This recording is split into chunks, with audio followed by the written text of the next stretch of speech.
میرے پیارے بھائیوں، یہ ایک مہینے کی عبادتیں جو ہم نے اللہ کی بارگاہ میں کی ہیں، ہمیں تو ڈرنا چاہیے کہ پتہ نہیں یہ ایک مہینے کی عبادتیں بھی اللہ کی بارگاہ میں قبول ہوں گی کہ نہیں ہوں گی۔ اللہ کے نیک بندے تو ہر نیکی کرنے کے بعد ڈرتے رہتے ہیں کہ پتہ نہیں ہماری عبادت اللہ کیا قبول ہوگی کہ نہیں۔ وہ تو نیکی کر کے یہ دعا کرتے رہتے ہیں کہ اللہ عبادت تو ہم نے کر دی ہے، لیکن ہم گارنٹی نہیں دے سکتے کہ یہ عبادت تیری بارگاہ میں قبول ہوگی۔ اے اللہ تو اپنے فضل و کرم سے اس عبادت کو قبول کر لے، وہ یہ دعا کرتے رہتے ہیں۔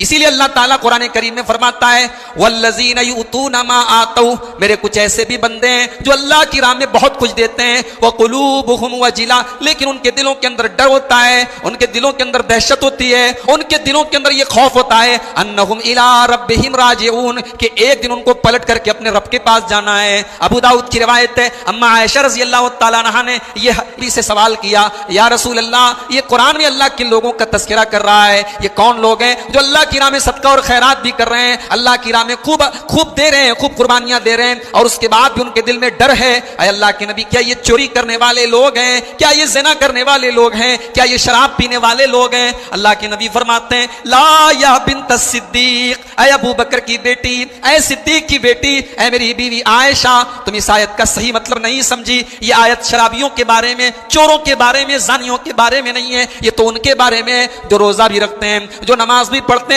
میرے پیارے بھائیوں، یہ ایک مہینے کی عبادتیں جو ہم نے اللہ کی بارگاہ میں کی ہیں، ہمیں تو ڈرنا چاہیے کہ پتہ نہیں یہ ایک مہینے کی عبادتیں بھی اللہ کی بارگاہ میں قبول ہوں گی کہ نہیں ہوں گی۔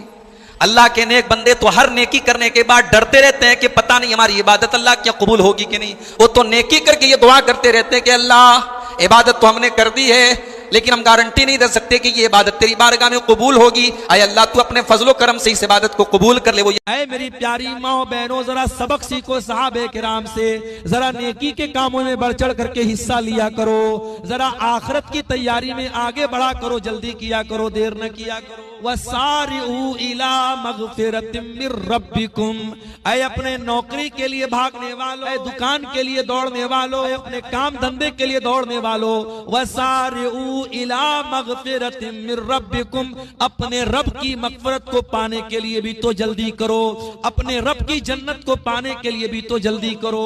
معاف کیجئے گا، میرا لہجہ تلخ ہو سکتا ہے، مگر یہ کڑوی سچائی ہے کہ ہم اور آپ دنیا کی فلائٹ پکڑنے کے لیے جلدی کرتے ہیں، دنیا کی ٹرین پکڑنے کے لیے جلدی کرتے ہیں، مگر موت نام کی فلائٹ اور موت نام کی ٹرین جو کبھی بھی چھوٹ سکتی ہے، اس کے لیے میرے پیارے ساتھیوں ہم جلدی نہیں کرتے۔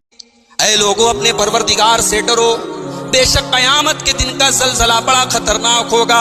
اس دن تم دیکھو گے کہ دودھ پلانے والی ماں بھی اپنے بچے سے غافل ہو جائے گی۔ دنیا میں جب محبت کی مثال دی جاتی ہے نا، تو ماں کی مثال دی جاتی ہے۔ لوگ کہتے ہیں ماں جتنا اپنے بچے سے پیار کرتی ہے کوئی نہیں کر سکتا، اور خاص طور سے جب بچہ اس پیریڈ میں ہو جب وہ ماں کا دودھ پی رہا ہے، تو جب تک بچہ ماں کی گود میں نہ چلا جائے بچے کو چین نہیں، اور ماں جب تک اپنے بچے کو سینے سے نہ لگا لے ماں کو قرار دے۔ اللہ نے قیامت کے دن کا نقشہ کھینچتے ہوئے فرمایا کہ دودھ پلانے والی ماں کو خبر نہیں اس کا بچہ کہاں ہے۔ یہ اس دن کی دہشت ہوگی، یہ اس دن کا خوف ہوگا۔ وَتَضَعُ كُلُّ ذَاتِ حَمْلٍ حَمْلَهَا، اور ڈر کا یہ عالم ہوگا، خوف و دہشت کا یہ عالم ہوگا کہ حمل والی پریگننٹ عورتوں کے حمل ساقط ہو جائیں گے، حمل گر جائیں گے۔ وَتَرَى النَّاسَ سُكَارَىٰ، اور تم یہ دیکھو گے کہ لوگ ڈرے ہوئے ہیں، لوگ ایسا لگ رہا ہے کہ لوگ نشے کی حالت میں، وَمَا هُمْ بِسُكَارَىٰ، لوگوں کے چہرے پر ایسی ہوائیاں اڑ رہی ہوں گی، لوگوں کے چہرے پر ایسا ڈر ہوگا، ایسا لگ رہا ہوگا لوگ نشے میں، حالانکہ کسی نے شراب نہیں پی ہے، کسی نے کوئی نشہ نہیں کیا ہے، وَلَٰكِنَّ عَذَابَ اللَّهِ الشَّدِيدُ، وہ اللہ کا عذاب اتنا دردناک ہوگا۔ آج ہمارے یہاں محلے کے گاؤں کے لڑکے ہمارے گھر میں آ جاتے ہیں، اور ہم بڑے چاؤ سے اپنی بیٹیوں کو، اپنی بہنوں کو ان کے سامنے ظاہر کر دیتے ہیں، بھئی یہ تو گاؤں کا لڑکا ہے، میری بیٹی تو اس کے لیے بہن ہے، میری بیٹی تو اس کے گھر کے جیسی ہے۔ معاف کیجئے، آپ کے سمجھنے سے آپ کی لڑکی اس لڑکے کی بہن نہیں ہو جاتی۔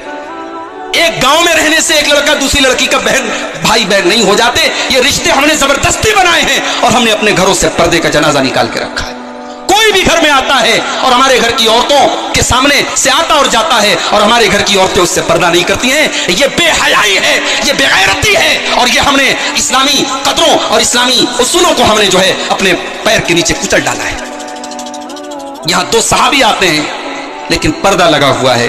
اما عائشہ اس سائڈ ہیں اور یہ دونوں لوگ اس سائڈ ہیں.